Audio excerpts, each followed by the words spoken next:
Mesdames et messieurs, au nom de l'administration de Portail d'EPS au Maroc, je vous souhaite la bienvenue à cette rencontre pédagogique.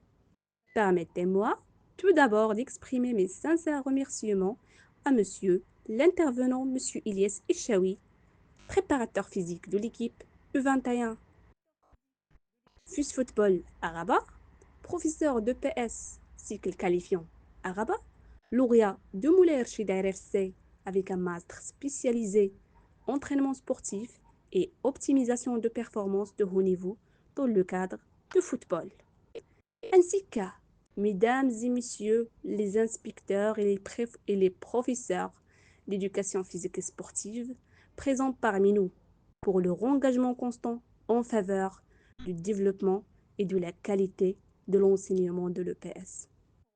Le thème de notre rencontre, intitulé l'importance de la préparation physique dans le développement global de l'élève à travers l'étude du cycle de course de durée, revêt une importance particulière dans le contexte éducatif actuel. En effet, la préparation physique ne se limite pas à la simple amélioration des performances motrices, mais participe activement à la formation intégrale de l'élève en favorisant l'endurance, la gestion de l'effort, la confiance en soi et l'autonomie. À travers le cycle de course de durée, l'élève apprend à connaître ses limites, à les dépasser progressivement et à adopter des comportements favorables à la santé physique, qui s'affirment comme un levier essentiel du développement global et de la réussite éducative de chaque apprenant. El Ansari Abdelaziz, l'administration de Portail officielle des professeurs de PS au Maroc.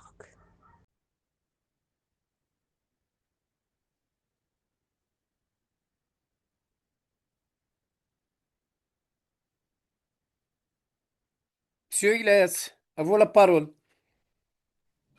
D'accord, merci Madame Fadil Zara, merci Monsieur Ansari pour cette opportunité. Donc, ça me fait un grand plaisir de partager avec vous. Donc, ce thème que je trouve très important et très intéressant, surtout qui est en relation étroite avec l'élève, qui est le centre d'intérêt. Donc, j'ai le plaisir sincèrement que j'anime ce thème intitulé de l'importance de la préparation physique dans le développement global de l'élève à travers l'étude du cycle de course en durée. Donc, ce thème revêt une importance particulière, non seulement dans nos pratiques quotidiennes, en EPS, mais également pour la sécurité, et j'insiste sur ce mot, et la santé de nos élèves. En effet, plusieurs cas récents ont montré combien une mauvaise communication ou bien sensibilisation peut entraîner des risques pour l'élève, notamment ceux représentant des pathologies ou fragilités méconnues, plusieurs cas de décès des élèves dans les séances d'éducation physique et sportive dans le Maroc. Donc, notre rôle en tant qu'enseignant, professeur de PS ou bien formateur ou bien inspecteur, et donc il est essentiel pour d'abord prévenir les risques liés à l'effort physique, premièrement, et deuxièmement, sensibiliser nos élèves et déclarer toute maladie ou problème de santé sans crainte et ni gêne, afin de leur garantir une pratique sportive sûre et adaptée. Cette rencontre sera aussi un moment d'échange et de partage d'expériences afin de renforcer notre approche éducative et sécuritaire. Donc, Monsieur Ansari, on commence le partage, s'il vous plaît. Voilà donc le plan de la présentation. Donc, on va commencer par une petite introduction, puis rôle de la préparation physique dans le développement global de l'élève, l'importance qui tient ce volet de préparer l'élève d'abord athlétiquement, puis essayer d'entamer les cycles. Troisièmement, l'organisation d'un cycle d'endurance sécurisé d'une à 4 semaines.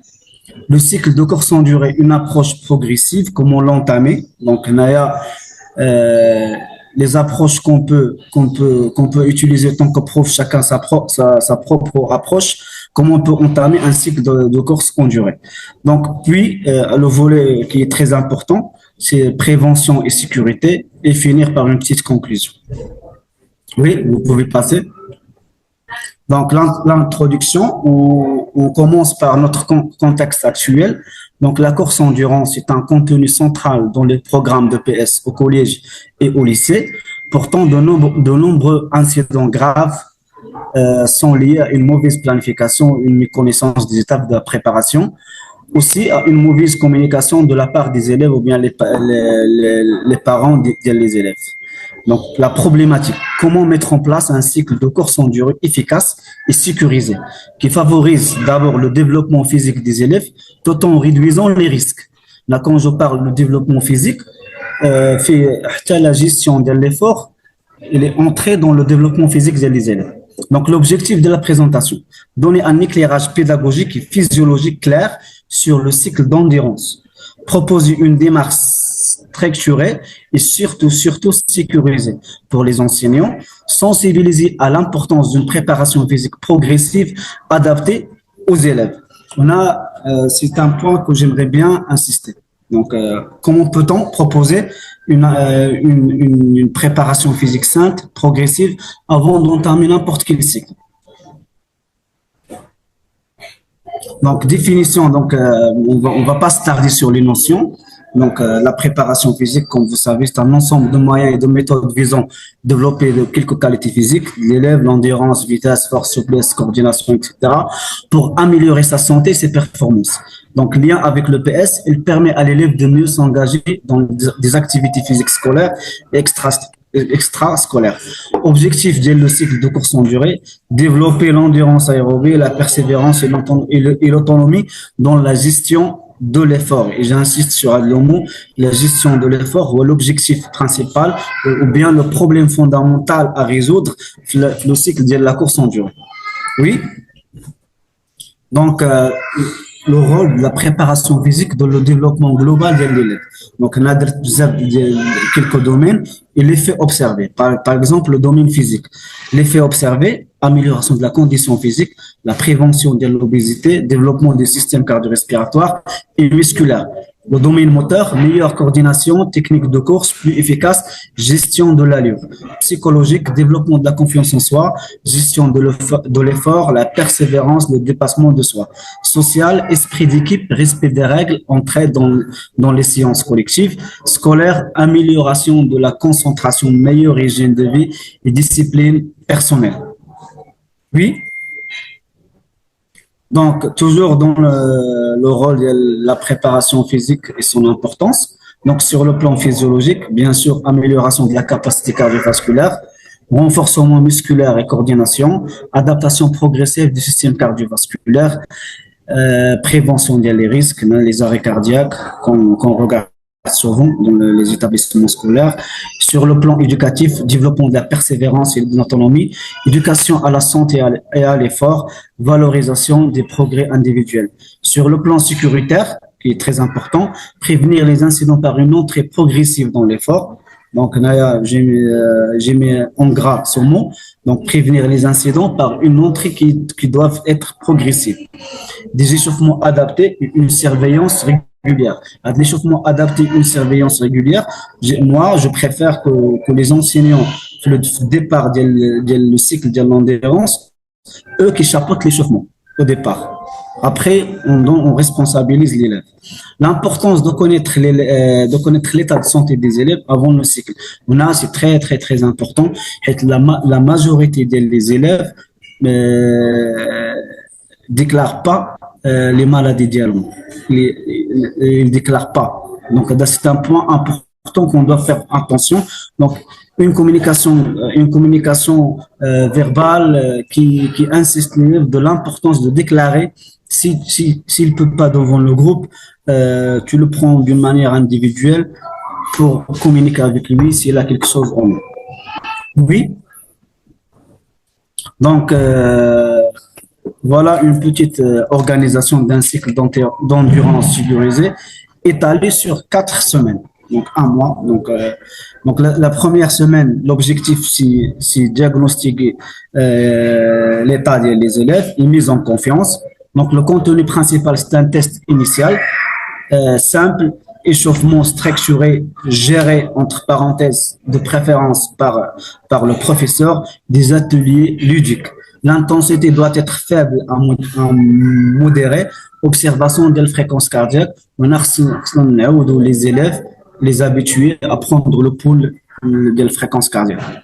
Donc, deuxième semaine, développement progressif. Course continue, fractionnée, doux, alternance, course-marche. L'intensité modérée, la gestion individuelle de l'effort. Donc, l'élève, il commence d'après la deuxième semaine à savoir gérer individuellement son effort. Donc, d'après la semaine 3, consolidation. Donc, des séances de VMA douce, des parcours qui sont variés, travail sur la ligne. Modéré et soutenu, point de vigilance, incité sur l'hydratation et la motivation. Donc, la quatrième semaine, c'est la semaine de l'évaluation. Donc, des tests finaux. Un test final, il doit être compatible au test initial. Donc, je souligne l'importance à dire. On ne peut pas faire deux tests qui sont différents. On essaye de les mettre les mêmes tests dans les mêmes conditions. Donc, défi collectif. Adapter l'intensité. Non, si vous pouvez revenir, l'intensité est adaptée au niveau. La surveillance, elle est toujours accrue sur les élèves. Oui, vous pouvez passer. Donc, on a les ondes, rappel sur les ondes d'intensité selon la fréquence cardiaque. Donc, l'échauffement, l'intensité, ça zone entre 50 et 60%. Donc, l'endurance fondamentale, 60 et 75%. La résistance douce, 75 et 85%. La résistance dure 85 et 95%. La zone rouge maximale au-delà de 95%. Voilà. Donc, on a le cycle de course en durée, une approche progressive. On a l'objectif de diapo. Comment peut-on, en tant que professeur de PS, entamer le cycle de la course en durée? Donc, l'objectif principal, c'est faire évoluer chaque élève selon ses capacités et ses possibilités. Donc, le problème fondamental pour faire appel, c'est la gestion de l'effort. Donc, là, on a le problème fondamental le cycle de la course en durée. Donc, gestion d'effort, donc, ou bien développement de l'effort. Donc, toi, en tant que prof de PS, c'est quoi ton objectif dans le cycle là? Tu dois le préciser préalablement. Tu dois amener l'élève à la fin du cycle à bien gérer son effort, ou bien vous avez un autre objectif, pourquoi pas développer l'effort. Pour chaque objectif, on donne les raisons de l'eau, pourquoi tu vas le faire. Oui? Donc, Naya, j'ai cherché sur quelques articles scientifiques pour voir la relation entre la VMA et la gestion de l'effort. Il y en a des professeurs de PS qui préfèrent commencer le cycle par un test VMA. Est-ce qu'ils ont raison, ils n'ont pas raison? Donc, on peut rien dire. Chacun, il a ses raisons et ses objectifs. Donc, maintenant, ici, je vais essayer de donner la relation qui existe entre la VMA et la gestion de l'effort. Donc, ici, l'individualisation de l'entraînement. Connaître la VMA d'un élève ou bien d'un athlète permet de définir les zones d'intensité par entraînement. Premièrement, optimisation des séances fractionnées. Deuxièmement, l'entraînement à intervalles courts vers long aura des effets différents sur la VMA. Choisir le bon format permet de maximiser le gain d'endurance aérobie pour un coup de fatigue maîtrisé. Donc, parce qu'un coup de fatigue maîtrisé, on parle d'une manière indirecte sur la gestion de l'effort.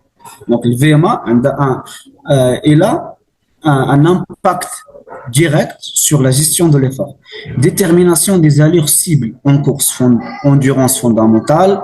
On peut caler les vitesses à des pourcentages de la VMA, ce qui aide l'élève ou bien l'athlète à savoir précisément à quelle vitesse courir selon l'objectif. Toujours ici en relation avec la gestion. Gestion de la fatigue. Avec une VMA bien estimée, on peut doser les charges d'entraînement afin de ne pas provoquer la fatigue excessive. On peut structurer phase de charge, récupération plus efficacement. La relation qui existe entre le développement de la VMA et la capacité à gérer l'effort. Donc, la VMA représente d'abord, comme vous savez, c'est la vitesse de course à partir de laquelle un individu atteint sa consommation maximale d'oxygène. VO2 max. Il est donc un indicateur fondamental de la puissance du système aérobie. Donc, premièrement, VMA, efficacité physiologique. Le développement de la VMA améliore la capacité du corps à utiliser l'oxygène. Donc, si, par exemple, on développe la VMA, on essaie de développer la VMA, d'une manière indirecte, on essaie de donner à notre corps à mieux utiliser l'oxygène. Donc, meilleure extraction et utilisation musculaire. Cela permet à l'élève de fournir un effort plus intense, plus longtemps, avant d'atteindre la fatigue. Voilà. En conséquence, les élèves deviennent plus économes et efficaces dans leur déplacement. Voilà, parce que quand on compare sur l'économie de l'effort et l'efficacité de l'effort, donc c'est la gestion de l'effort. Oui. Voilà, VMA et gestion de l'effort. En connaissant sa VMA, l'élève apprend à se situer dans les différentes zones d'intensité, 60% ou bien 80% ou bien 100%. Cette connaissance lui permet de réguler son allure. Voilà, régulation, gestion de l'effort, de persévérer son énergie et d'éviter le surmenage ou le décrochage prématuré. Autrement dit, le développement de la VMA ne sert pas uniquement à courir plus vite, mais aussi à mieux gérer son effort dans la durée. Donc, le point que j'aimerais bien ajouter, que vraiment le développement de la VMA a un lien direct et affecte positivement la gestion de l'effort chez les élèves. Donc, la dimension éducative, sur le plan pédagogique, le travail autour de la VMA aide l'élève à mieux connaître son corps et ses limites, à ajuster un rythme et à comprendre les signaux physiologiques, respiration, fréquence cardiaque, fatigue. C'est un apprentissage de la gestion de soi, essentiel à la fois pour la performance et la santé. Oui, donc en résumé, développer la VMA, c'est améliorer la puissance du système aérobie, d'une part, c'est savoir la gérer, c'est apprendre à contrôler l'effort et à courir d'une manière intelligente. Oui. Donc, voilà quelques articles scientifiques qui prouvent que la VMA a une relation directe avec la gestion de l'effort. Donc, vous pouvez consulter, ou bien si quelqu'un a besoin des articles, je peux les envoyer d'une manière privée. Oui, vous pouvez passer, M. Aziz. Donc, ce sont des articles récents, 2025. Voilà un autre article en 2024. Donc, par exemple, ce dernier permet de calibrer les allures de travail selon la cible de course, d'améliorer la tolérance de l'effort à haute vitesse et donc de mieux gérer les phases où l'effort est très exigeant, vitesse spécifique selon l'objectif de course. Étape principale de cycle. Donc voilà, donc on va entamer le cycle, les étapes principales. Donc évaluation initiale, donc un test VMA qui est simple. J'ai mis entre parenthèses interrogation. Donc test VMA. Tu peux le faire ou non, c'est un choix. C'est un choix de professeur. Si tu as choisi de le faire, un test VMA au départ du cycle, tu dois avoir des objectifs après. Sinon, donc vous êtes obligé de faire un test et de le refaire le test initial pour que l'évaluation soit logique et progressive. Donc, observation de la technique de course et de la gestion d'allure dans l'évaluation initiale. Planification des séances qui sont variées, course continue, fractionnée simple, jeu de course, adaptation au niveau des élèves, groupe de vitesse aux zones de fréquence. La progression, augmentation progressive du volume ou de l'intensité, objectifs qui sont clairs, atteignables pour chaque séance. Donc, je souligne, l'objectif il doit être clair et l'élève il peut l'atteindre. Donc, l'évaluation finale, comparaison avec la première évaluation, donc quand on part sur la comparaison avec la première, c'est-à-dire que les tests ils doivent être les mêmes. Mesurer les progrès physiques et comportementaux. Oui. Voilà. Donc là, j'ai essayé de faire un petit résumé. Donc, comment peut-on entamer le cycle de parcours, bien de volets? Donc, soit on peut faire le test de départ 1000 mètres pour les garçons et 60 mètres pour les filles. Donc, l'objectif, bien, le problème fondamental à résoudre.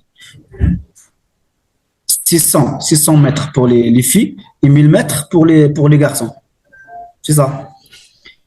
Le test initial et l'objectif ou bien le problème fondamental à résoudre, c'est la gestion d'efforts, pas plus.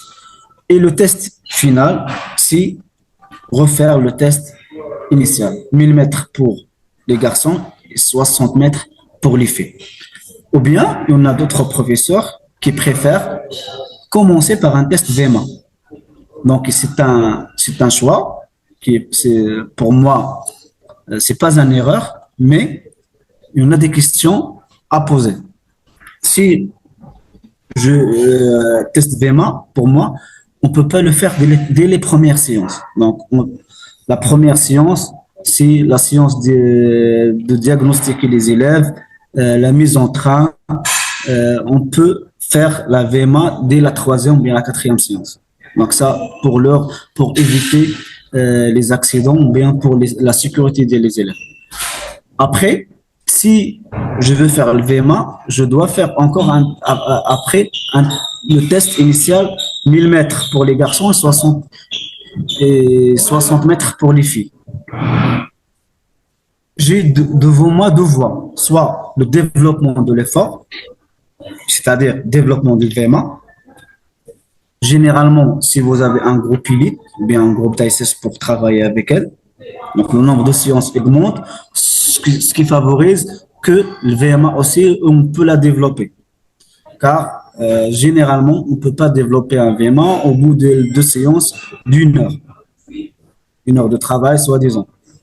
Donc, si vous avez un groupe élite de travail, d'ISS par exemple, on peut parler sur le développement d'efforts.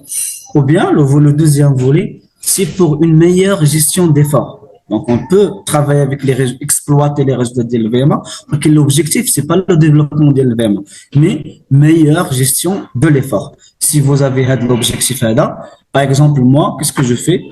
Le test initial, c'est 1000 mètres et 60 mètres pour les filles. J'adopte pour une meilleure gestion d'effort. Le test bilan, je répète le même test initial. Mais l'objectif, c'est pour une meilleure gestion de l'effort. Vous pouvez passer, Monsieur Aziz. Voilà, c'est un simple exemple de ce test Mini Cooper, bien Cooper pour les garçons, Mini Cooper pour les filles. Le test à travers lequel on peut déduire le VMA et en même temps, on peut gérer l'effort. Donc, si vous voyez la tour numéro 1, le nombre de minutes, le temps de minutes tour 1, temps de minutes tour 2, temps de minutes tour 3. Je peux même faire un rythme et voir comment il est le rythme de la course des élèves, ce qui favorise la notion de la gestion de l'effort. Oui, Monsieur Aziz. Ici, prévention et sécurité, l'importance de l'échauffement et du retour au calme, c'est très, très, très important.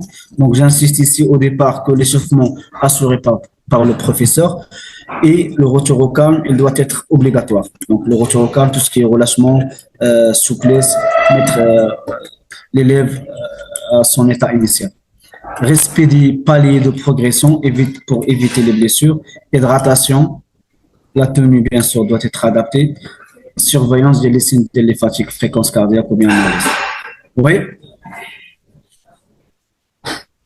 Donc, quelques mesures de sécurité indispensables avant le cycle, vérification de l'état de santé. Donc, si possible, bien sûr. Sensibilisation des élèves aux signes d'alerte, douleur thoracique, essoufflement anormal, vertige. Pendant les séances, échauffement obligatoire et structuré, général plus spécifique. Intensité doit être progressive. Des pauses qui sont planifiées pour l'hydratation, surveillance active du groupe, surtout au début du cycle.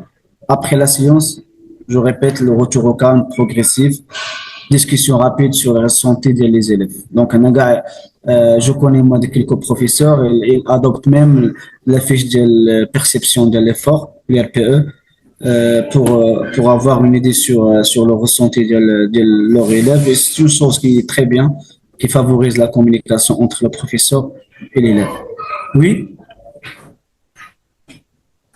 Donc, erreur fréquente à éviter, lancer des élèves dans une course longue dès les premières séances, faire courir tous les élèves à la même allure sans différenciation, négliger l'échauffement ou le retour au calme, ne pas tenir compte des signaux corporels et soufflements anormaux de l'heure, ignorer l'état de santé initial et les pathologies chroniques. Donc, conclusion, donc la préparation physique en EPS via le cycle de course en durée est un outil complet pour le développement global de l'élève, physique, moteur, psychologique et social. Il contribue à former un élève autonome, actif et responsable de sa santé. L'enseignant joue un rôle primordial et clé dans la mise en place d'un cadre motivant, sécurisé, adapté aux différences individuelles. Je vous remercie, monsieur. مازال. Donc, toujours dans la conclusion, et j'aimerais aussi évoquer une annonce de M. Mohamed Karouach, notre professeur, qui est d'une éducation physique et sportive. La gestion de l'effort, c'est adapter son engagement physique en fonction de la tâche. Donc, il faut toujours adapter donc, les tâches les canapés pour qu'on donne à notre élève selon leurs possibilités. Donc, c'est un point très important et primordial. Et favoriser la gestion de l'effort ou bien mieux gérer l'effort. Donc, la course en endurance n'est pas qu'un test. C'est un cycle éducatif complet qui contribue à la santé et au développement global de l'élève. La préparation physique adaptée est progressive et est la clé pour conjuguer performance, apprentissage et sécurité. En tant qu'enseignant d'EPS, nous avons un rôle essentiel de prévention. Une bonne gestion peut sauver des vies. Et voilà. Merci pour votre attention et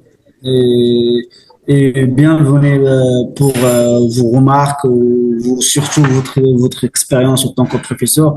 Chacun essaie de nous donner sa manière de travailler, surtout côté pratique, pour qu'on essaye de faire un résumé ou bien de sortir avec un bilan positif qui peut nous aider d'abord à travailler d'une manière qui est sainte et sécurisée et minimiser les risques de blessures chez nos élèves. Et merci beaucoup. Je vous remercie, monsieur Elias Chaoui, pour cette intervention précieuse et très enrichissante. Et merci, chers auditeurs, de bien vouloir limiter vos prises de parole à 2 ou 3 minutes au maximum pour que chacun ait l'occasion de participer. Et merci de lever la main avant d'intervenir. Et merci. السلام عليكم. تحية طيبة سي النصاري والحضور الكريم. الشكر الموصول للأخ الأستاذ اللي فادنا بهذا العرض الغني بالفعل، وكنشكروه على هذا العرض القيم. بالنسبة للأساتذة فعلا كما ختم بأن عندهم دور محوري ودور أساسي في بناء التعلمات، وكذلك في بناء التعلمات بطريقة آمنة. بالفعل الاستاذ راه الدور ديالو مهم، خاصه ان ليليمون كلي ديالو هو الثقه اللي كيزرعها في التلاميذ ديالو.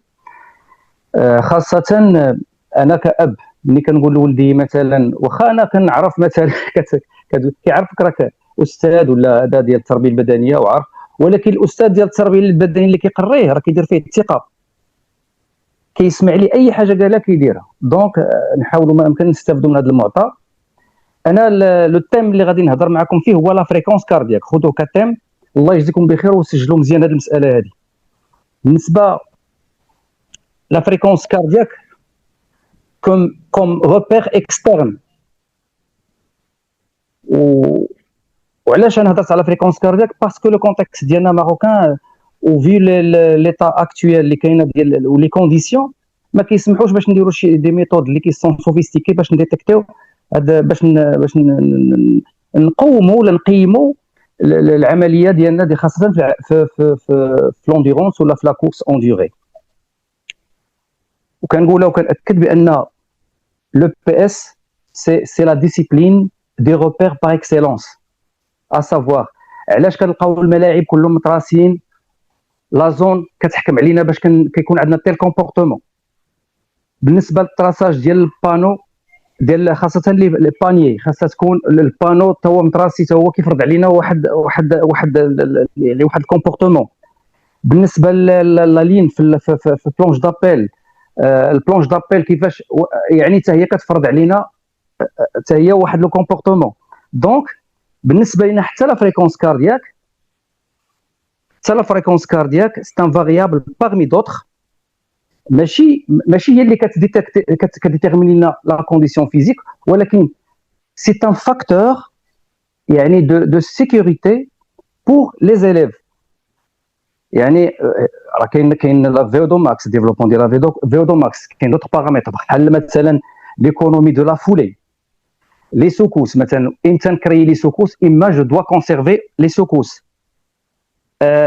لي روبير ديال لومبرانت ديغيير لو ليفر. يعني دونك هاد لي فاكتور وهاد لي روبير اكسترن راه كلهم كنانتيروزيهم، كنخليو الدري من سافوار اونتريني ا سافوار سونتريني. انا غندخل معكم في لي ديتاي في البراتيك. غنعطيو واحد المعادله بري كونكريت. انا كنقول مثلا التلميذ ولا الاستاذ، الاسئله اللي كيخدموا تبارك الله يعني بتفاني، وكتلقى تحت الشمس وكتلقاه يعني. انا كنعطي واحد السؤال، كنقول لي مثلا كيفاش كتعرف بان التلميذ راه غادي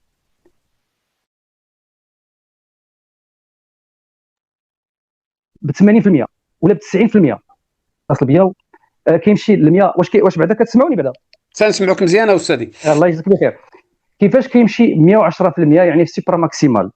دونك انا كنقول للاستاذ ولا التلميذ مثلا، نقول لي كيفاش عرفتي انك غادي ب 80%؟ يعني هذا يعني سور كيل كريتير تي بازي باش تقول بانني راني مشيت غادي ب 80% ولا غادي ب 90%؟ دونك الحل راه ساهل، وديما كنعطيه للاساتذه في سميتو خاصه الاساتذه الجدد اللي معنا دابا مشكورين. كاينه واحد المعادله اللي ممكن نقولها لكم. كاين 220، يعني 220 هي الليميت ديال الفريكونس كاردياك بليز او موان 10. كنقصوها من العمر، كنزيدوا نقصوا منها الفريكونس كاردياك اوروبو. دونك الدري كتعطيه كتقول لي مثلا كتنقص من الفريكونس في الصباح شد ليا فريكونس كاردياك اوروبو ديالك كيفاش 15 ثانيه. 15 ثانيه داكشي اللي خرج لك كتضربو في 4 كيعطيك الفريكونس كاردياك ديالك في الدقيقه. هذا الشيء يعني 220 موان لاج موان الفريكونس كاردياك اوروبو فوا البورسونتاج. مثلا غيمشي ب 80% كيدير 0.8، واللي خرج لك كتزيد عليه الفريكونس كاردياك كيعطيك 80% من الفريكونس كاردياك. وحنا كنعرفوا بان الفريكونس كاردياك راه عندها واحد العلاقه وطيده مع الفيما. مثلا غنشدوا واحد الوليد عنده مثلا 14 عام في الاعدادي، غنديروا لي مثلا 220 موان 14 موان، مثلا كنشوفوا بان الفريكونس كاردياك اوروبو عنده 60. غنديروا 220 موان 14 يعني لاج ديالو موان 60. هذا اللي خرج لينا غنضربوه في البورسونتاج اللي هو 0.8، واللي زاد واللي خرج لينا كنزيدوه على الفريكونس كاردياك كتعطينا 176 باتمون يعني فريكونس كاردياك بار مينوت. كنقسموها على 4 كتعطينا 44 دقه في الدقيقه، 44 دقه في 15 سكوند. دونك الدري ملي كتشدو اولا هادشي راه ماشي ساهل، راه خاصك دي سيونس باش تبني هادشي. دونك ملي كتجمعهم كتقول لهم فوالا انت 44، اذا انت راك غادي انت 41، دونك راك ماشي انت انا راه وصلت 47، دونك راه مشيتي اكثر. هنا نشوفوا بالنسبه للتلميذ في الكاليفيون نديروا 220 موان لاج، غالبا غيكونوا 17 عام، 17 16 17 18. 220 موان 17 موان 60 يعني 60 في فريكونس كاردياك اوروبو فوا 80 يعني 0.8 بليس فريكونس كاردياك اوروبو غتعطينا 174 يعني تقريبا 175. الا قسمناها على 4 عطينا 43. دونك كاين فرق بين التلميذ ديال الاعدادي والتلميذ ديال الثانوي. هنا الى التلميذ عرف هذه المساله هذه كون متاكد بانه راه غيبان لكم في الاول بان سان روبير اكسترن، ولكن سرعان ما غادي يدخلوا الذات ديالو اللي غيتعامل به. ونزيدكم واحد المساله بان لاطليت ملي كيكون كيجري في واحد السيركل وكيعرف ليه وكيمشي بواحد البورسونتاج، كيعرف راسو راه بلا كرونو، كيعرف راسو راه دار 3 دقائق، راه دار 4 دقائق، دار 3 دقائق ونص. هادشي اللي كاين بالنسبه يعني لا فريكونس كاردياك. كيقول لك شنو العلاقه بين الفريكونس كاردياك وبين الفيما. كنقولوا بان لا فريكونس كاردياك راه تو سامبلومون هي هذيك بلوس لا فريكونس كاردياك، يعني القلب اللي كيبقى يضرب. علاش كيضرب بزاف؟ بوغ اوغمونتي، يعني بوغ روندر، يعني بوغ ريبوندر او بوزوان اون اوكسيجين ا دي ميسكل. يعني الميسكل كيفاش نعطيه الحق ديالو في الاكسجين. ولا فيما il correspond à la vitesse de course à laquelle un athlète atteint يعني sa consommation maximale d'oxygène. يعني الفيما on la travaille. انا نقول هنا بان الفيما راه مؤشر ضروري باش نخطط، باش نعتمد، باش ندير المشروع يعني التوقعي، يعني البروجي بريفيزيونيل ديالي. دونك خصني نعتمد على لا فيما. دونك باش نخدم اون سيكوريتي، دونك خصنا نخدم دي لا بروميير سيونس. دونك بروميير دياغنوستيك شنو كنديتيكتي فيه بارمي دوطر فاريابل، كنديتيكتي فيما اللي عليها غادي نكون دي جروب دو نيفو. هادشي اللي كاين كنمشي عند الاساتذه كنلقاهم كلهم دابا حاليا في حصص ديال الجلد، كنلقاهم كلهم دايرين دي جروب دو نيفو. كتلقى 4 ديال لي جروب، 3 4 ديال لي جروب، واحد بوحدو اللي كتلقاه اتليت ولا هادشي اللي كاين. يعني وهنا نشوفوا لا غولاسيون ما بين لا فريكونس كاردياك اي لا فيما. يعني هاد لا غولاسيون اي فوندامونتال، يعني باش نفهموا كيفاش نطوروا الاداء الرياضي، يعني في لونديرونس ولا في لا كورس اونديري. يعني هذا ويل بيرمي à l'athlète et aux entraîneurs de planifier، وكذلك الاساتذه de planifier et personnaliser les entraînements يعني qui sont favorables، يعني qui sont optimales aux enseignants. وشكرا، سمحوا لي طولت عليكم.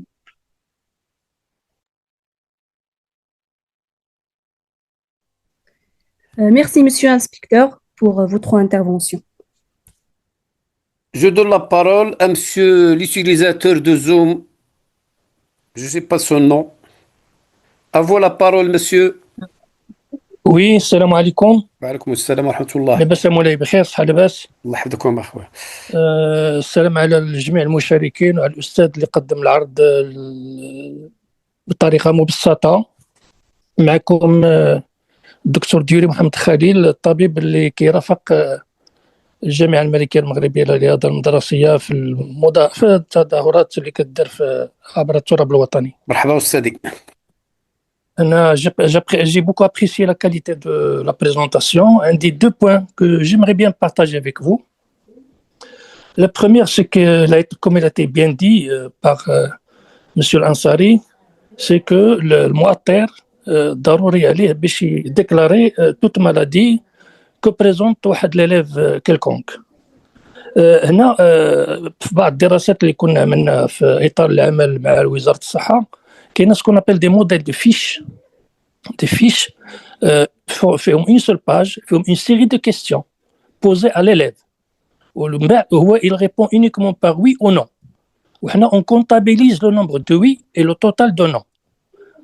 على حسب هذاك لو توتال ديال oui et non، عندنا un score اللي qui permet d'orienter vers la suspicion d'un problème de santé ou là l'état apte ديال l'élève.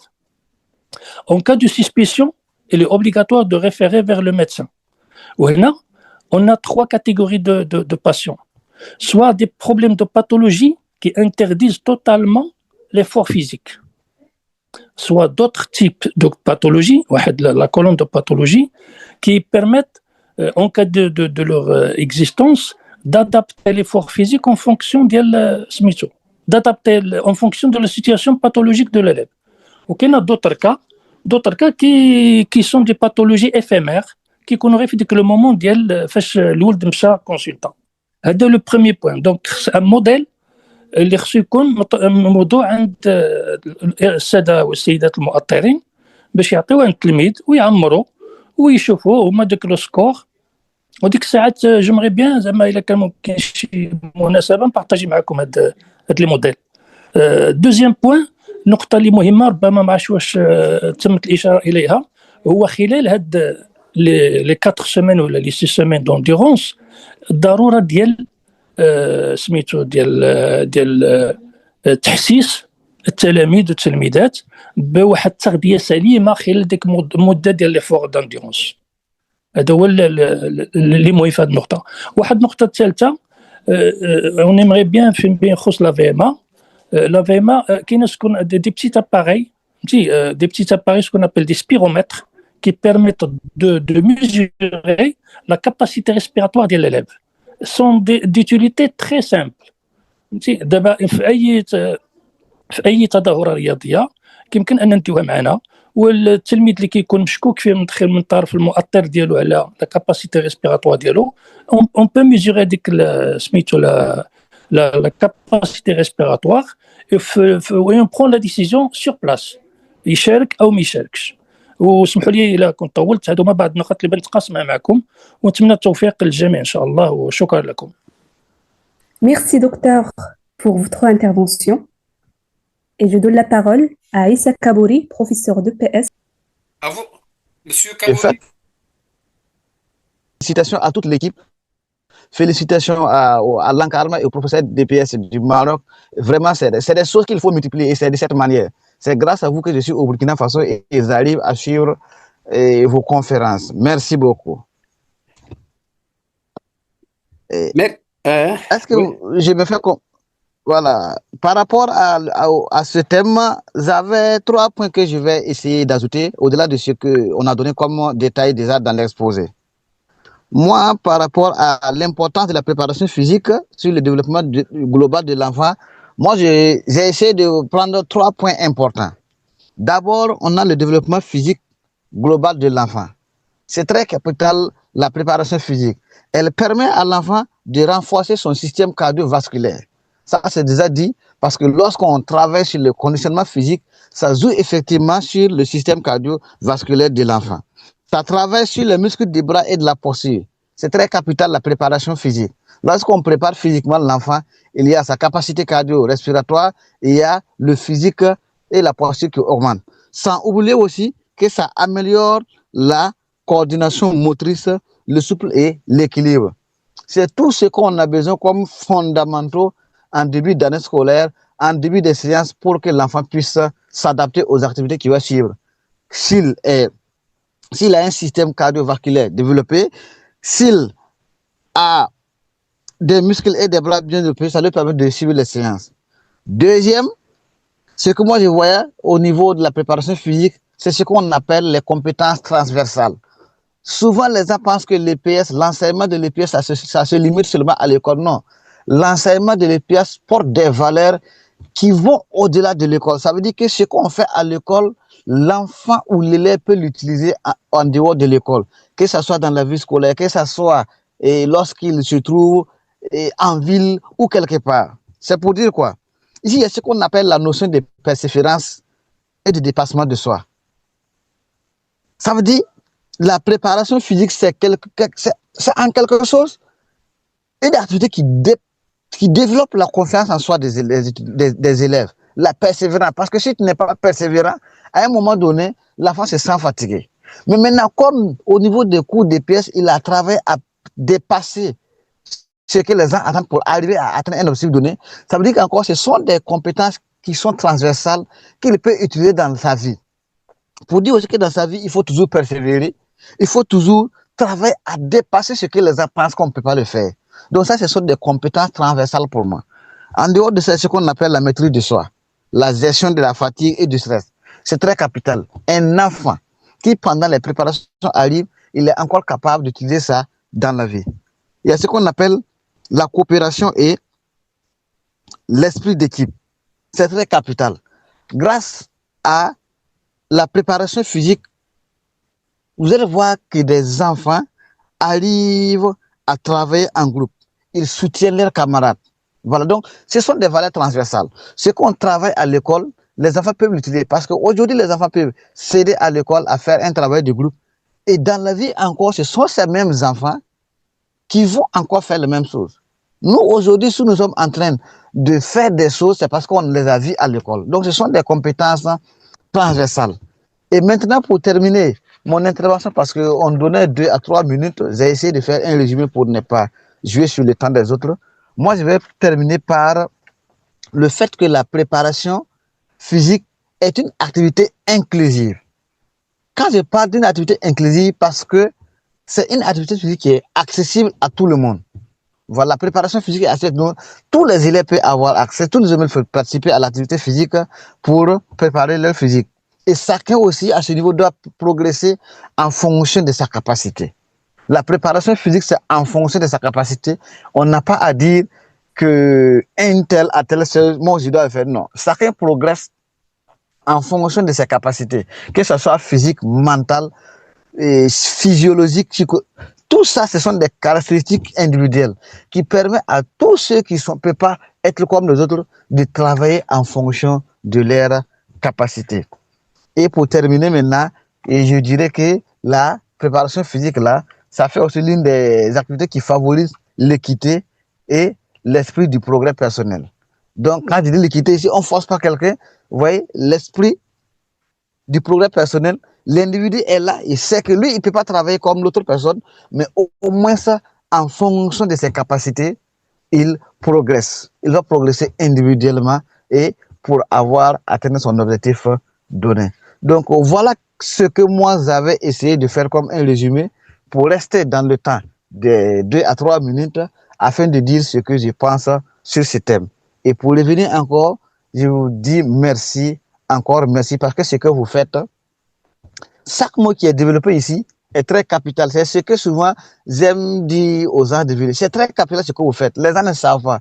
Mais à chaque fois qu'on écoute, il y a toujours quelque chose qu'on va retenir et c'est ce qui nous serait vraiment important.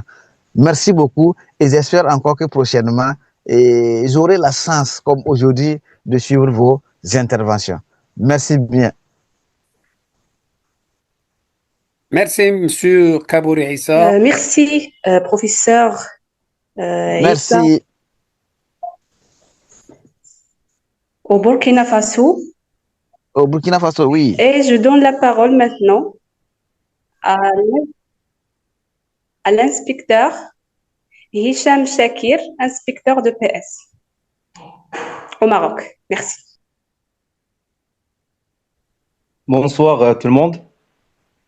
كتسمعوني ياك؟ مرحبا أستاذك. تحية طيبة للسي عزيز ومن خلاله البورتاي ماروكو بي اس والضيوف الكرام. Très content de participer à cette conférence. Très content d'avoir aussi le plaisir d'assister à l'intervention de M. Ilyas, qui a essayé à travers son intervention, qui était très pertinente, surtout en matière des éléments fondamentaux scientifiquement parlant, sur lesquels on peut quand même s'appuyer pour concevoir une science de courte de durée. Certainement, planifier une séance de course de durée dans un milieu marocain exige de l'enseignant d'avoir dans sa pratique réflexive une vision tridimensionnelle, à mon sens. Certainement, la première, elle est institutionnelle. Et en retournant vers l'OTC et vers l'OTI et vers tout article qui encadre cette discipline, il y a toujours cette notion de l'effort, la gestion de l'effort, de la performance. Et sur le plan scientifique, je crois que monsieur l'intervenant, il a déjà étayé d'une manière exhaustive les éléments qu'on est censé prendre en considération pour, bien sûr, garder cet aspect sécuritaire qui est devenu certainement un défi. Moi, je vais essayer quand même de s'attarder un peu sur la troisième logique, qui est la logique de l'élève. Effectivement, la question qui se pose certainement, jusqu'à quel point l'enseignant détient tout l'outil pour diagnostiquer d'une manière précise le côté physique et physiologique de l'élève. Dans ce sens, il faut dire qu'on est devant une population en mutation. On est devant une population écran, une population avec un degré de sédentarité très accru, une population avec un background de représentation culturelle beaucoup plus lié au sport collectif et bien entendu à la culture footballistique. D'ailleurs, c'est la gage de, comment dirais, c'est la mode, vu qu'on est en train d'organiser des compétitions de haut niveau et les équipes marocaines cartonnent dans plusieurs, etc. Donc, il y a vraiment cette hégémonie du sport collectif et précisément du football, ce qui se répercute bien évidemment sur le goût de l'effort. Et bien sûr, toujours en revenant à ce court diagnostic de cette population, c'est une population écran, ça veut dire il a toujours cette faible tolérance à l'effort. Il volait des récompenses dans les médias. Donc, si on arrive quand même, en tant qu'équipe pédagogique, à prendre la première semaine, début de l'année, pour faire un bon diagnostic sur le plan représentation, le milieu socioculturel, les motivations, les tendances, ce qui est en relation de près ou de loin avec cette population, on aura quand même l'occasion d'approcher leurs besoins en matière d'effort avec les moyens pédagogiques et didactiques qu'on a. Par exemple, moi je reviens un peu sur les stratégies peut-être didactiques qu'on peut opter pour ouvrir cette parenthèse de motivation, parce que finalement, donner le goût de l'effort, donner un sens à la course, comment dirais-je, faire un divorce avec les méthodes classiques, avec cette piste circulaire sur laquelle les groupes d'élèves sont en train de courir sans peut-être connaître le besoin d'être. Et en insistant beaucoup plus un peu sur la connaissance de résultats, alors qu'on est en train, sur le plan évaluation formative, s'intéresser beaucoup plus davantage sur la connaissance de performance. Ça veut dire sur le comment, sur l'allure, parce que on voit par exemple, on demande combien tu as fait, 2 minutes, 3 minutes, etc. Donc, mais est-ce qu'on est en train de, est-ce qu'on est censé davantage verbaliser les élèves, leur donner l'occasion de verbaliser leurs sensations, d'être en mesure de participer peut-être, même sur les modes de groupement, on peut de temps en temps se donner l'occasion d'ouvrir la parenthèse aux gens, de faire des courses avec des groupes d'affinité, avec des moyens de passage qui est optimal, voire moyenne, rien que pour un peu injecter plus de dynamisme et booster un peu cette alliance avec la course en tant que vecteur et en tant qu'une locomotive de l'effort par excellence. Donc, on est en train toujours de parler un peu sur les modalités didactiques. Ça veut dire varier les parcours, faire découvrir la course d'une manière progressive, faire de temps en temps, par exemple, la sensibilisation de rythme. Le rythme, on ne peut pas, certainement, mais sur une piste circulaire, est-ce que l'élève on peut le sensibiliser dans son rythme, alors qu'on peut opter avec un aménagement d'espace beaucoup plus restreint pour qu'il s'aperçoive d'une manière progressive sur son rythme, avec des ondes de validation, avec un observateur, un régulateur. On peut se permettre aussi de s'ouvrir sur la technologie avec les smartwatches, le watch, etc. On peut injecter aussi un petit goût de l'effort à travers ce mécanisme. L'évaluation formative, on a parlé.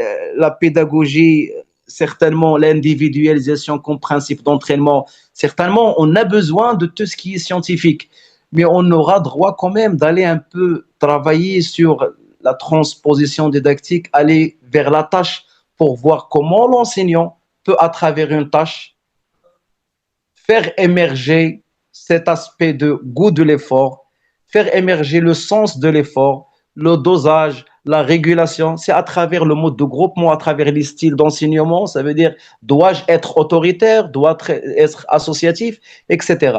Tout ceci pourra être évidemment dans un projet pédagogique. Donc, je crois que le point de départ et le point d'arrivée et la pratique réflexive, ça veut dire problématiser l'environnement, c'est à travers une vision d'équipe pédagogique sur laquelle ils peuvent diagnostiquer la population. Ils peuvent aller chercher, au-delà des modes de groupement, aller chercher un peu, varier les parcours, aller chercher d'introduire un élément de motivation, rien que pour un peu redonner cet aspect le goût de l'effort.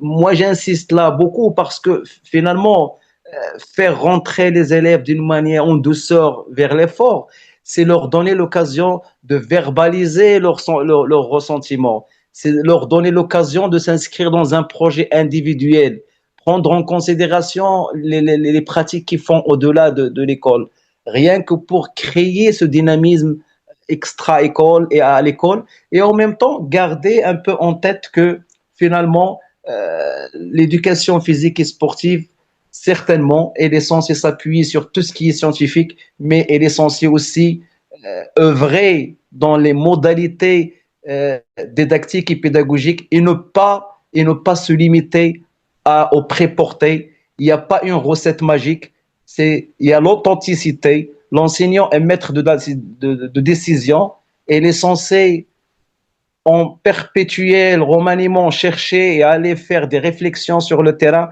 rien que pour apporter les éléments de réponse pour finalement sensibiliser l'élève de l'effort, lui permettre d'accéder à sa gestion de l'effort et bien entendu, ceci permettra par la suite de contribuer dans la formation globale et physique et psychologique et en même temps garantir la réussite de tout le monde.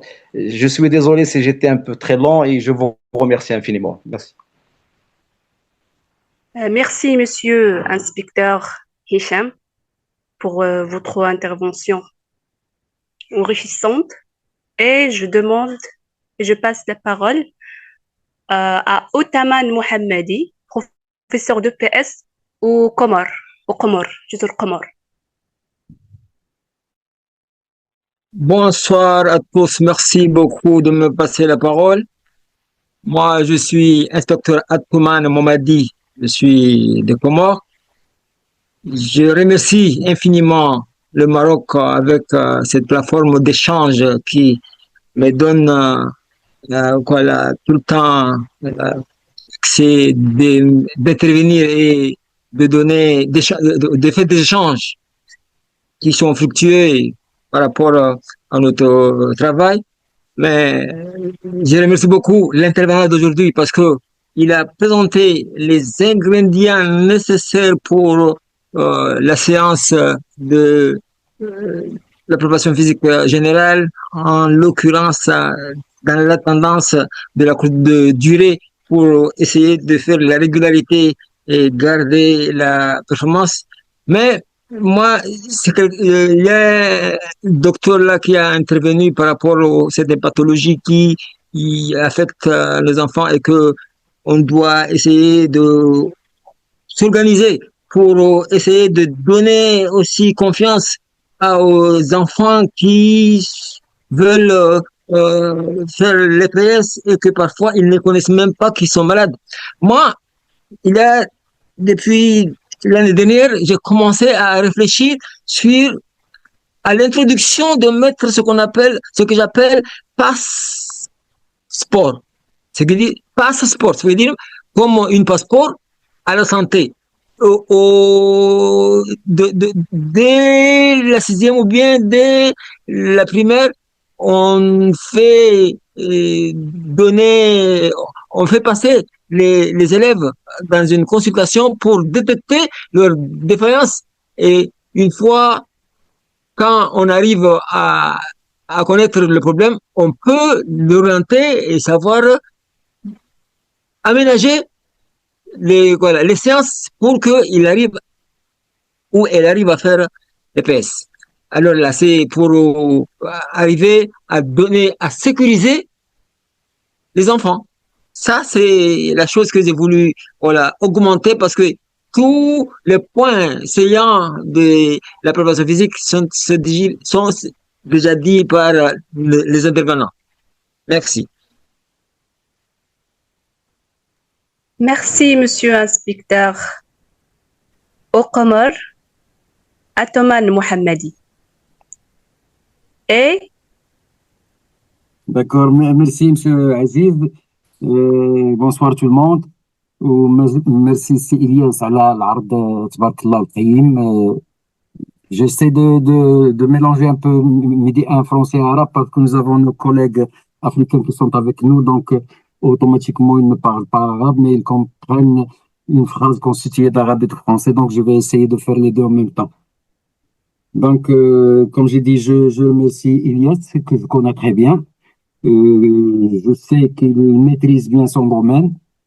D'ailleurs, c'est un entraîneur de foot, un préparateur physique, donc on est en plein dans son domaine de travail et c'est-à-dire ses obligations aussi sportives.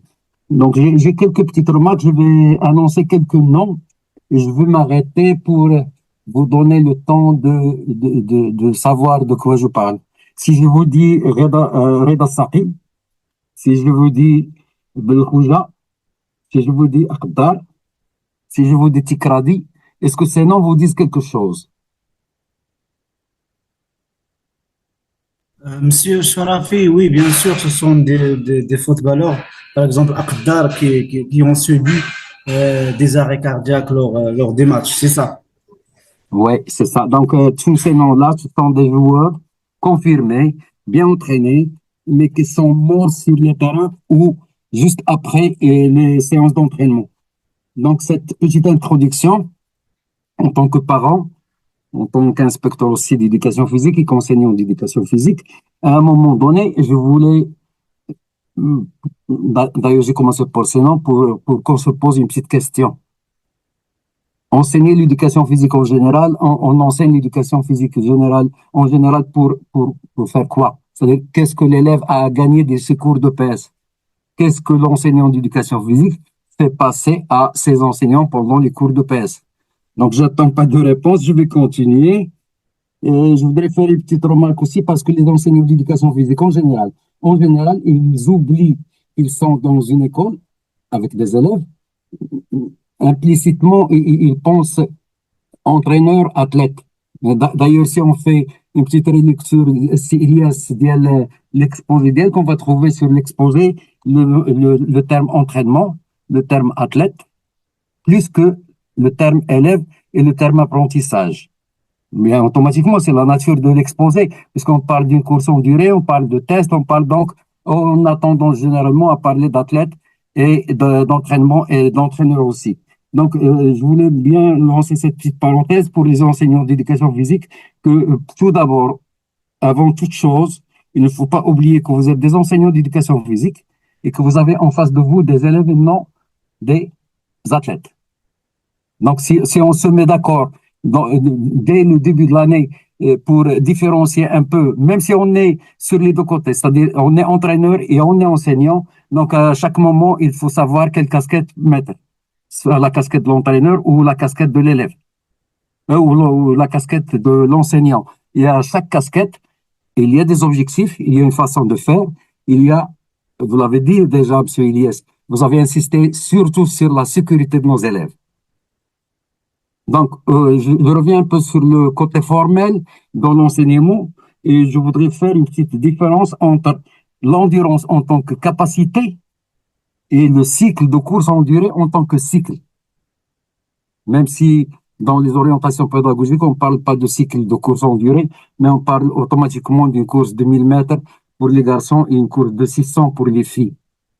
Donc, à un moment donné, on se demande, pour un cycle de course en durée, est-ce qu'on va mettre les 1000 mètres et les 600 mètres comme course en durée? Si on parle de course en durée. Donc, rien que pour faire le lien, comme j'ai dit avant, de la casquette qu'on met. C'est-à-dire, j'ai dénommé Reda Saqi et Belkhouja et ce sont des joueurs bien entraînés, mais malheureusement, ils ont succombé après un entraînement. Donc, si on parle de la mort ou du décès d'athlètes confirmés, est-ce qu'il n'y a pas de risque d'avoir le même problème sur nos terrains d'éducation physique? Oui, on a le risque. D'ailleurs, l'année dernière, je pense qu'à Agadir et à Meknès, une fille, je pense à Meknès, il y a un garçon. Donc, à un moment donné, on se pose est-ce que ce que j'allais donner à ces élèves est plus important que leur vie? Là, je veux dire, هنا راه ماشي مسؤوليه كنهضر على المسؤوليه الاستاذ. Et à un moment donné كنقول انا كاع الا غنوصل للموت اللهم ديسبونس. وهنا كنرجع لي تيست السي الياس لقاش درتي لي تيست ودرتي دي بوين دانتيروغاسيون. C'est-à-dire la majorité des enseignants اللي كيخلقوا في لا كورس اون دوري دابا هو quel test utiliser pour détecter la VMA qui est c'est-à-dire c'est l'indicateur sur lequel on va greffer toutes nos séances, toutes les passages de course, etc., etc., etc. C'est-à-dire c'est un indicateur très déterminant dans la mise en place de la course de chacun, c'est-à-dire c'est individualisé puisque la VMA c'est peut-être individualisé ou par groupe de VMA, etc., etc. Donc je voudrais vous poser une petite question en tant que spécialiste, puisque la durée qu'on peut tenir sa VMA, ça dépasse pas, c'est environ vers les 6 minutes. Est-ce qu'il n'y a pas de test, par exemple le Mini Cooper qui est à 6 minutes, est-ce qu'elle n'est pas adaptée, puisque je pense, personnellement, je pense qu'elle est plus facile et moins risquée que le test navette, 20 mètres. Donc ça, c'est une première question que je pose, puisque les intervenants ont posé de questions, ils ont répondu, mais je vous laisse cette petite question. Est-ce que ce serait pas intéressant d'utiliser des tests sur lesquels on peut assurer la vie de nos élèves et en fin de compte, ce qu'ils ont à gagner à travers un test risqué en comparaison avec un test Mini Cooper. كنظن الحمد لله بان لو تيست ميني كوبر ما عمرو كان فيه ان بروبليم عند التلاميذ ودايور حتى لا فاسيليتي ديتيليزاسيون ديالتو سا دوموند با دو تكنولوجي سا دوموند با de baffe ou de sifflet, etc., etc. Et je reviens un peu sur notre docteur tout à l'heure. Il nous a proposé de fournir, je pense, شي لائحة اللي منها الدراري كيعمروا لي زانفورماسيون ديالهم اللي à travers ces informations là on peut faire attention aux élèves qui ont un risque d'avoir des problèmes في un cours de PS en général. غير هنا يمكن راه الدكتور راه غيكون شرحها ديجا بان كاين دي زانومالي كاردياك اللي هما الاصل ديال الوفاه ديال هاد الجوار اللي في الترا بان كاين دي زانومالي كاردياك ستركتورال ou congénitales souvent non détectées. والدليل على هذا ان ce sont des joueurs qui ont passé les tests médicaux même en Europe même dans ماشي غير في المغرب هذيك كنهضر. C'est un problème universel, c'est-à-dire ce sont des joueurs professionnels de haut niveau mais on n'a rien détecté au départ. Malheureusement on se retrouve devant un décès d'un joueur de haut niveau confirmé qui a passé tous ces tests. Donc là je voulais bien faire la différence ou faire attention que même après un test médical de nos élèves, peut-être qu'il faut chercher la sécurité. Absence de maladie ou absence de signe sur un certificat médical donné par un médecin spécialiste, même un médecin de sport, ça ne veut pas dire qu'il n'y a pas de risque. Puisque, comme j'ai dit, les anomalies cardiaques structurelles ou congénitales seront non détectées, comme par exemple les cardiomyopathies, les hypertrophies ou les anomalies coronariennes. Ce sont des anomalies qu'on peut pas que les médecins ne détectent pas et qui sont souvent les causes des décès des athlètes, des sportifs. Alors qu'une classe de 40 élèves, on peut avoir une dizaine d'élèves, pas sportifs, mais au moins qui ont fait des activités physiques. Il se trouve que le cycle de course en durée, c'est le premier cycle de l'année. Après, une deuxième question, M. Ilyes, est-ce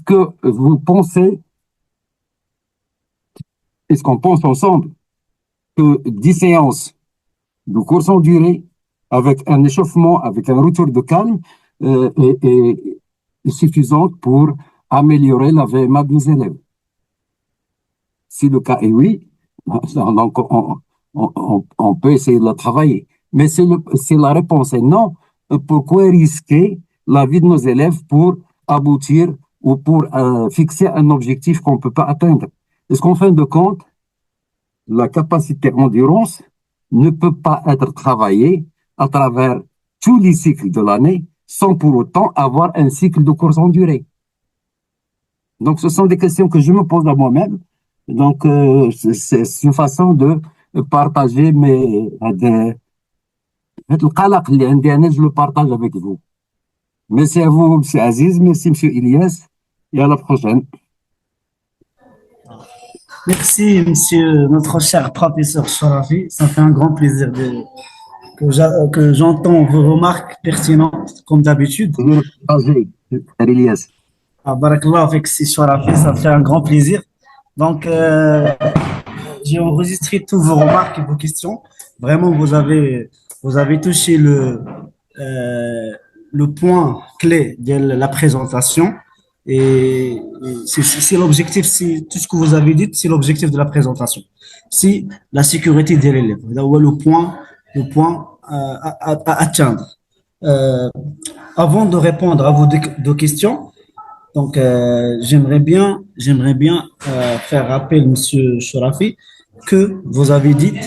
Donc vous avez commencé par citer quelques joueurs qui sont confirmés, c'est-à-dire ils ont un historique d'entraînement, ils sont bien entraînés, ils ont tombé crise cardiaque, ils ont décédé. Alors, فما بالك, un élève qui a peut-être n'a pas aucun historique sportif, tu entames un cycle avec un test VMA. Donc, si on cherche le risque. Donc, la comparaison que je veux d'être, vous avez bien raison. Regardez un joueur qui est confirmé et un élève. Et on voit des athlètes qui sont confirmés, qui tombent dans le risque. Avec un élève, donc on le met dans un grand risque. C'est pour ça, maintenant,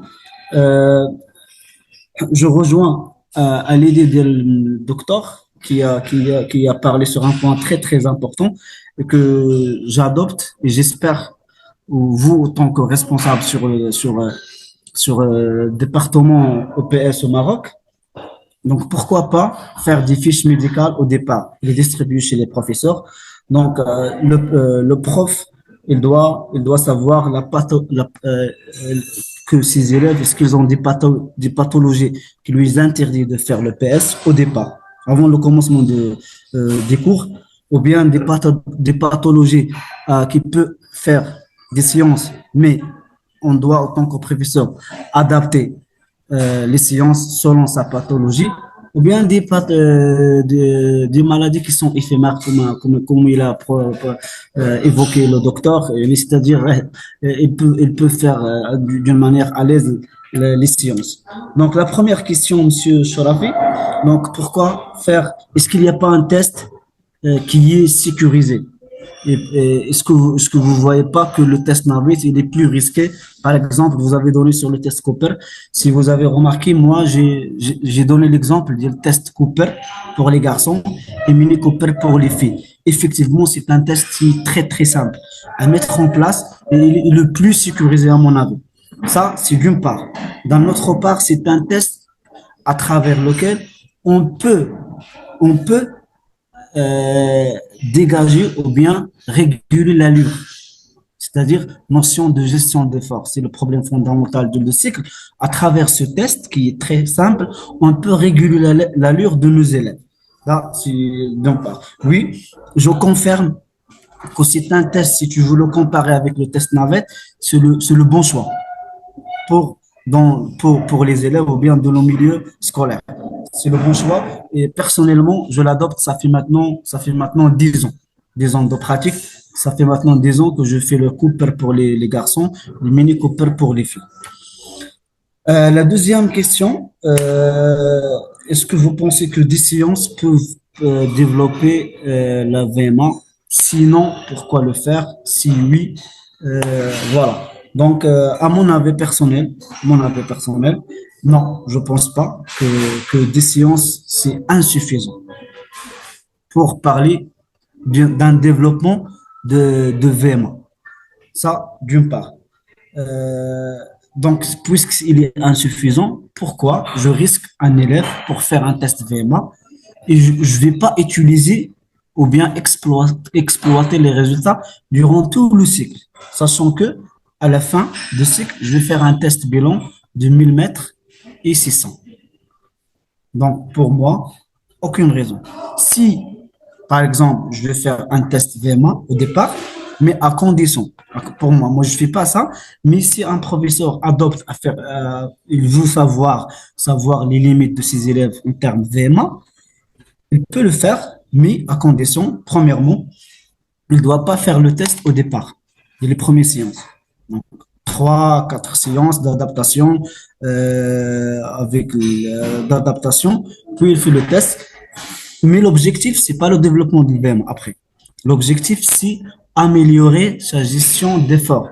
Car des études scientifiques ont montré que le VMA aide à améliorer la gestion de l'effort. C'est-à-dire, l'objectif, c'est tomber dans la gestion de l'effort. C'est pas le développement du VMA.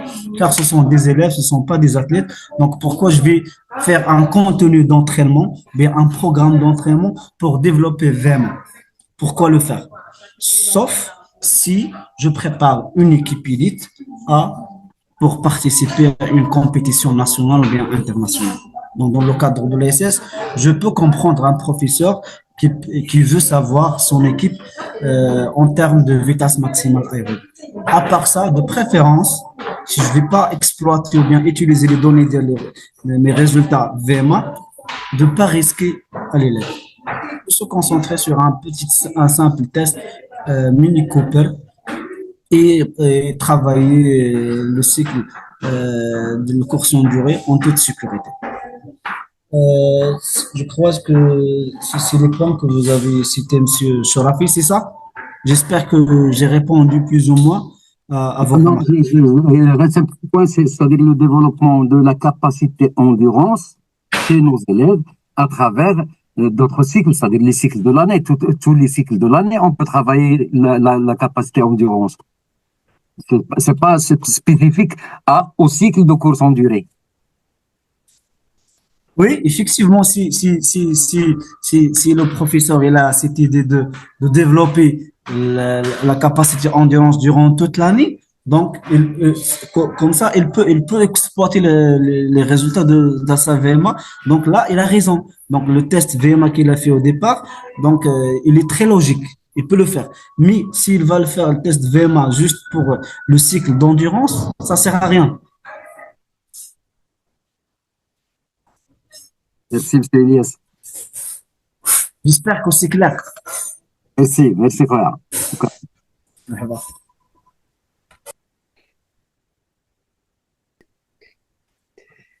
Comme étudiante qui a une licence en sport et technologie et master en sport et santé, est-ce qu'il y a des efforts ou une possibilité d'intégrer des outils technologiques comme les montres par exemple pour la fiabilité des résultats des tests? Est-ce que ces résultats, plus ou moins fiables, est-ce qu'ils vont permettre un développement de conditions physiques des élèves, toujours au niveau scolaire, et réduire le risque des blessures et de mortels? Et merci.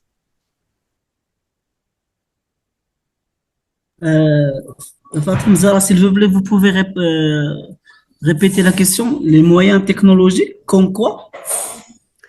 Est-ce qu'il y a des efforts d'abord ou une possibilité d'intégrer des outils technologiques comme les montres, par exemple, pour l'EPS, pour l'éducation physique et sportive au Maroc, pour que les résultats de tests, par exemple, de VMA, soient fiables, non subjectives? Et est-ce que cette fiabilité ou bien cette objectivité peut amener à un développement, avec un pourcentage, bien sûr, au niveau de développement de la condition physique, et est-ce qu'il peut diminuer le risque de blessure ou bien de la mort la mort brusque chez les élèves? Et merci.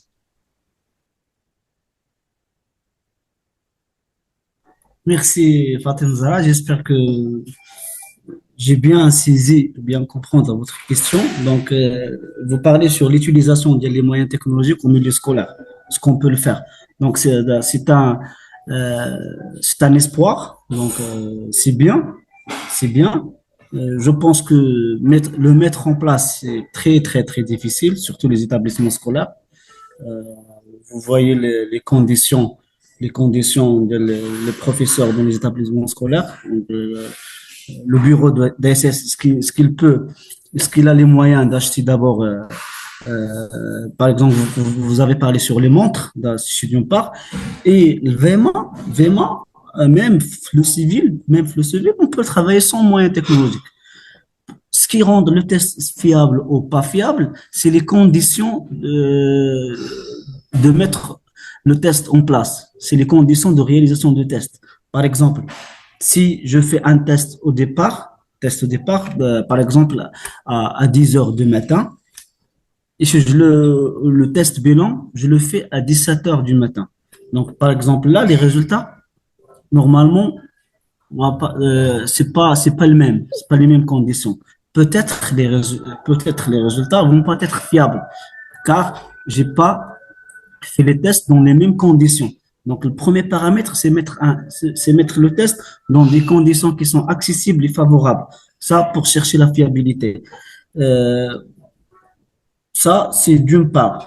Euh, je crois que et les moyens technologiques, à mon avis, c'est un espoir et c'est un plus pour l'EPS au Maroc. Et voilà. J'espère que j'ai répondu. Madame Fatem Zara, c'est ce que vous posez. Merci, Monsieur Chaoui. Merci, j'ai compris. Non. Monsieur Aziz, est-ce que les inspecteurs sont, Vous avez Fatem sont... Zara, الشق الثاني من السؤال ديالك درتي deux questions. الشق الثاني Ah شنو هو؟ oui, Vous avez parlé sur le développement. la deuxième partie de la question, Oui. si les résultats des outils technologiques, est-ce qu'ils peuvent développer avec un grand pourcentage de la condition physique des élèves Mhm. et réduire les risques de blessure, ou bien le risque de la mort brusque. Donc, vous avez parlé, est-ce que c'est l'intégration des moyens technologiques, est-ce qu'il peut aider à réduire les risques des blessures? Donc, à dire la question d'une manière autrement dite. C'est ça. Oui. Est-ce qu'il va jouer un rôle très important dans la planification et on va avoir une différence dans le développement de la condition physique par rapport aux tests qui sont traditionnels. Voilà. Donc, regarde, prenons l'exemple, par exemple, civil, les équipes. Les équipes, ils utilisent les moyens technologiques depuis X temps. Les risques de blessure, ils sont toujours là. Donc, moi, je pars sur les conditions de travail. Ils doivent être favorables. Par exemple, au lycée, avant d'entamer un cycle qui est maximal, il faut d'abord, par exemple, insister sensibiliser l'élève sur l'importance de, par exemple, énoncer sa maladie, déclarer qu'il est malade. C'est ça l'essentiel. Faire un échauffement qui est adapté, au départ assuré par le professeur. Comme il a dit le docteur, insister sur l'hydratation et l'alimentation saine. Donc, pour faire des séances qui sont adaptées, le niveau et l'âge. Voilà. Donc, pour moi, c'est ces paramètres qui sont clés et importantes à mettre en place. Si, par exemple, on a les moyens technologiques et on néglige ces paramètres-là, donc toujours le risque d'avoir une crise cardiaque, peut-être elle va être en place. J'espère que vous m'avez compris. اولا اهلا وسهلا وكنشكروا سي الياس و je remercie la présence de tout le monde. Je suis désolé, je vais être un petit peu à cheval concernant mon intervention, enfin, pour les collègues, qu'ils soient francophones ou marocains. Mais je voudrais juste éclaircir quelques points. D'abord, il faut distinguer quand on parle soit de PS, autant que cours de PS avec 40 élèves, ou soit on parle dans un cadre d'ASS, ça veut dire deux populations différentes. Une population d'élèves en classe, c'est une population démotivée, elle n'est pas courir. Et pour une équipe à l'ASS, elle est déjà avertie, elle a envie de courir. Donc, déjà, question de motivation se pose vraiment de manière très forte. Ça, d'une part. Et là, juste pour dire à notre cher docteur, si jamais on pose cette grille pour détecter la pathologie, moi je suis sûr qu'on trouvera toute la classe à pathologique vraiment très haut, parce que personne n'aime courir. Donc déjà, leur réponse, si jamais ils savent que le test il sera adressé afin qu'ils puissent détecter cette pathologie, tout le monde va être pathologique et vraiment, ils vont quitter la salle. Pour ça, d'une part. D'autre part, ça sur le plan technique, mais sur le plan didactique. Parfois, on commet une erreur. Notre entrée, souvent, elle est faite plus sur la matière, plus qu'elle est faite sur nos élèves. Et quand on fait une entrée sur la matière, on pense aux exigences de la matière. Et c'est là qu'on tombe dans le piège là, qu'on cherche les moyens à maîtriser cette matière. On cherche les tests, le test le plus fiable, quand ce test, pourquoi ce test, individualiser, répartir. Alors, si on fait une entrée sur l'élève, on va se questionner sur le besoin de l'élève. Et les besoins là, c'est d'abord, c'est le motiver, parce qu'il est déjà démotivé. Pour la simple raison, si on parle d'effort, et moi je vous pose une question, lors d'un match de football, est-ce qu'on est sûr que notre élève court plus ou moins par rapport à une séance de course en durée? D'après mon expérience, lors d'un match d'une heure, nos élèves ils vont courir, ils vont faire un effort plus parce qu'ils sont motivés. Mais lors d'un cycle de course en durée, peut-être on ne trouvera pas cette motivation. Alors, ça d'une part. D'autre part, on ne peut pas, et moi je vais répondre à notre ami frère, Rafi, je ne peux pas développer la capacité d'endurance pour mes élèves lors d'un cycle. C'est clair. Donc on ne va pas chercher quelque chose qu'on ne pourrait pas atteindre. Mais par conséquent, je vais rester collé au problème fondamental de cette activité. Parce que l'endurance, on va la développer toute l'année, si on a envie. Pas lors d'un cycle. Donc, je vais rester collé sur le problème fondamental de l'activité qui est la gestion de l'effort. Donc, mon objectif principal, c'est gérer l'effort et apprendre à mes élèves à gérer leur effort avec un contexte et un climat pédagogique de motivation. Et pour qu'ils s'épanouissent, il fallait qu'ils se trouvent dans cette activité, même si c'est une activité sans ballon, parce qu'ils n'aiment pas courir. Et par conséquent, ça, je rejoins le côté méthodologique de mon travail. Moi, je vais faire un test de 1000 mètres par l'obligation des orientations pédagogiques. Je suis obligé de le faire, ce test de 1000 mètres pour les garçons et un test de 600 mètres pour les filles. Et afin de pouvoir évaluer cette capacité de gestion d'efforts et non pas de développement d'efforts, il faut que je fasse le même test au début du cycle. Moi, je propose à mes élèves de faire 1000 mètres sans exigence. La seule exigence qui va être, elle est d'ordre didactique, donc je vais évaluer cette distance en termes de gestion. Je donne un exemple rapidement. Je vais par exemple calculer les 300 mètres, 600 mètres et 900 mètres. Et je vais essayer de dire à mon élève que voilà l'effort que vous avez réalisé, ou plutôt voilà la vitesse par laquelle vous avez parcouru cette distance sur les 3 séquences. Et là, il va sentir, il va voir que c'est une course de 1000 mètres, mais elle n'était pas avec la même allure. C'est là il va comprendre la gestion. Et ce test qui va être réalisé au début, je vais le reprendre à la fin, tout en comparant les 3 séquences. Et je me limite là. Donner du sens à cette activité par la compréhension de la gestion de l'effort. Au-delà de la gestion, je ne pourrais rien faire. Mais bien entendu, sur le plan pédagogique, je vais essayer de trouver les moyens adaptés à mes enfants. Peut-être je vais faire des séquences de 200 mètres lors des séances d'apprentissage. Moi, je parle de la 2e, 3e jusqu'à la 10e séance. Je vais peut-être proposer des séquences de 200 mètres, 3 fois 200, peut-être 4 fois 200, peut-être 300 fois 400, dans le sens de toujours comparer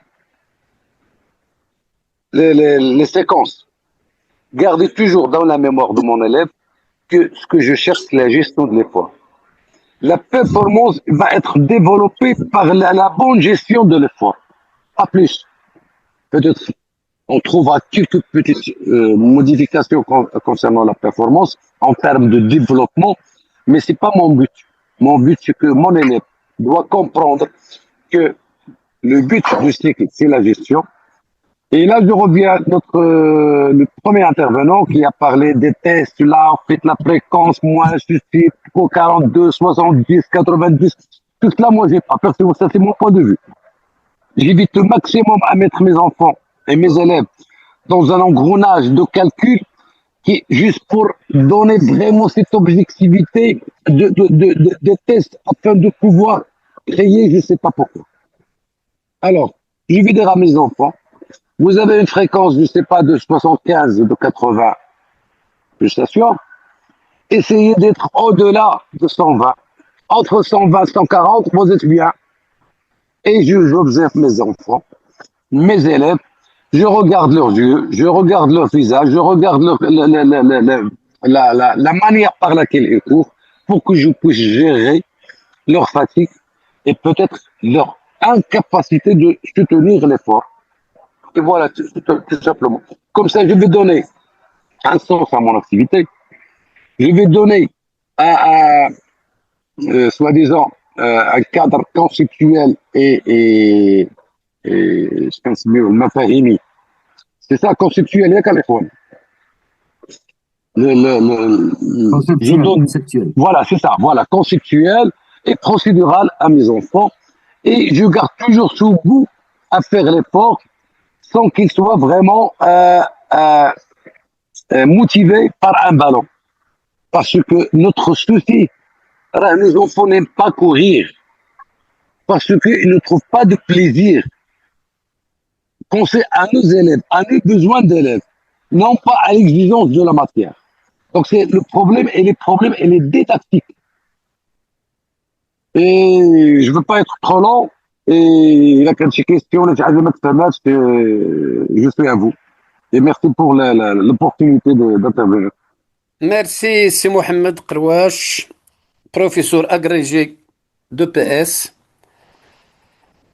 C'est Monsieur Ndaye, inspecteur de PS au Sénégal, s'il veut intervenir. À vous la parole, Monsieur Ndaye, inspecteur de PS au Sénégal. Allô, bonsoir à tout le monde. Bonsoir. Je prends un peu le train en marche là. Parce que je me suis connecté avec un peu de retard. Et comme je l'ai dit à un des collègues, cet après-midi, je ne suis pas à Dakar, je suis en région. Je ne suis pas tellement dans les dispositions idéales. Mais puisque vous me faites l'honneur d'intervenir, je vais le faire. Alors, par rapport à ce sujet, moi, je commencerai d'abord par définir le concept. C'est-à-dire qu'ici, le concept, c'est le concept de course en durée, une course de durée. Il faut d'abord qu'on définisse c'est quoi la course de durée. Bon, on peut le définir de plusieurs manières par rapport à la durée, au temps. Bon, si on se réfère aux filières énergétiques, donc on peut classer la course en durée dans ce qu'on appelle les activités aérobies. Donc, c'est Bon, en moyenne, c'est 3 minutes, hein. Bon, d'après les spécialistes, hein. Donc, c'est une course qui va au-delà de 3 minutes. Bon, ça, c'est un indicateur ou une caractéristique, si vous voulez. L'autre caractéristique, c'est aussi l'état du sujet. Ça veut dire, donc, on doit courir dans la course de durée, on doit être en aisance respiratoire. C'est-à-dire, on ne doit pas ressentir de la fatigue. Il doit avoir un équilibre entre l'apport d'oxygène et l'effort à fournir. Donc, voilà peut-être deux façons de définir ce que c'est la course en durée. Maintenant, l'autre question, après la question, qu'est-ce que c'est la course en durée? C'est pourquoi propose-t-on ou enseigne-t-on la course en durée à l'école, la course de durée? Alors, la course de durée fait partie des activités que nous avons ici au Sénégal, les activités athlétiques, qu'on classe dans ce qu'on appelle les activités qui ont pour but le développement organique et foncier.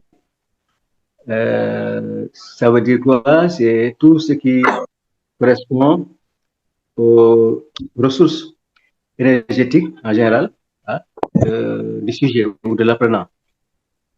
Alors, donc, pourquoi on l'enseigne, ou bien pourquoi, en tout cas, on l'intègre dans le programme d'enseignement de l'EPS? C'est pour permettre à l'élève, effectivement, de développer ses ressources énergétiques, c'est-à-dire être capable d'utiliser son corps, ou en tout cas, des possibilités motrices ou énergétiques corporelles, en tout cas de manière beaucoup plus efficiente et efficace, voilà, en lui proposant des activités. Voilà. Donc, voilà un peu l'intérêt. L'intérêt, donc, c'est vraiment développer le capital, si vous voulez, le moteur, le capital physique de l'élève. Et cela est important, parce que le corps humain aussi, c'est une ressource qu'il faut capitaliser, qu'il faut développer, voilà, dont il faut améliorer l'efficacité et l'efficience.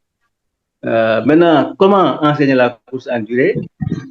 Bon, tout à l'heure, c'est un débat des fois, hein, j'ai entendu un collègue tout à l'heure parler de 600 mètres et de 1000 mètres. Donc, si je reviens à la définition que j'ai donnée tout à l'heure, les 600 mètres et les 1000 mètres, est-ce que c'est des courses qui vont, ou en tout cas qui respectent un peu cette durée de 3 minutes environ, qui correspondrait à la durée des activités aérobies. Alors, donc, il faudrait proposer des activités, en tout cas, pour moi, sans trop se focaliser sur les calculs, sur les mesures, mais ce qui est important surtout, c'est l'état de fatigue, comme l'a dit quelqu'un, un collègue tout à l'heure, l'état de fatigue de l'élève. Ce qui est important, c'est que l'élève puisse courir en aisance respiratoire.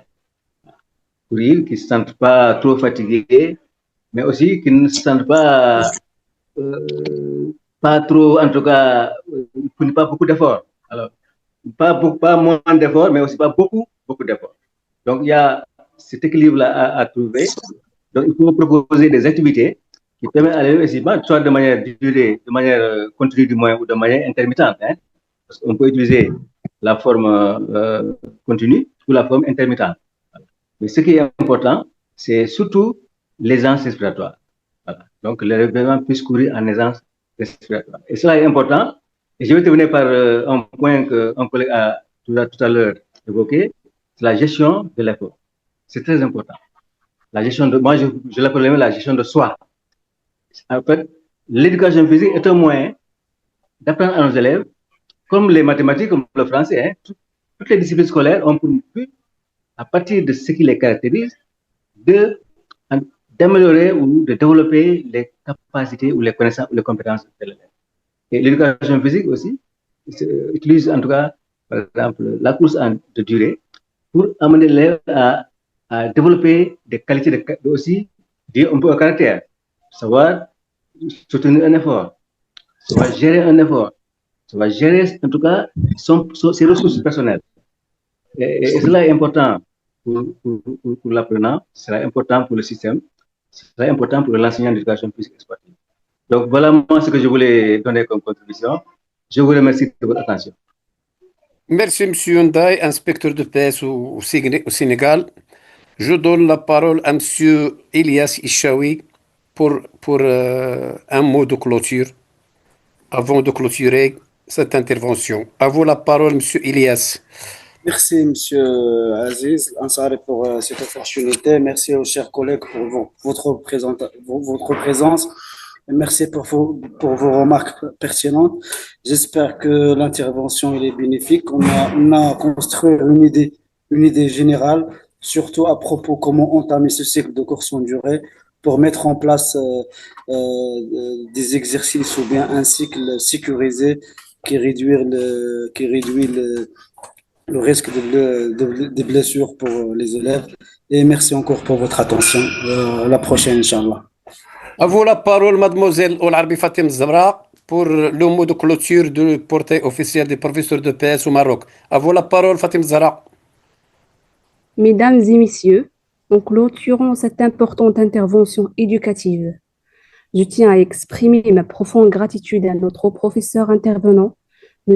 Ilyas Ishawi, ainsi qu'à tous les inspecteurs pédagogiques et aux enseignants d'éducation physique et sportive, tant au niveau local que régional, pour leur participation active qui a grandement contribué au succès de cette rencontre. Nous avons le plaisir de vous donner rendez-vous la semaine prochaine, Inch'Allah, pour une nouvelle intervention avec un nouveau sujet. L'administration de portail officiel des professeurs de PS au Maroc, Monsieur El Ansari Abdelaziz. Merci à tous et à bientôt.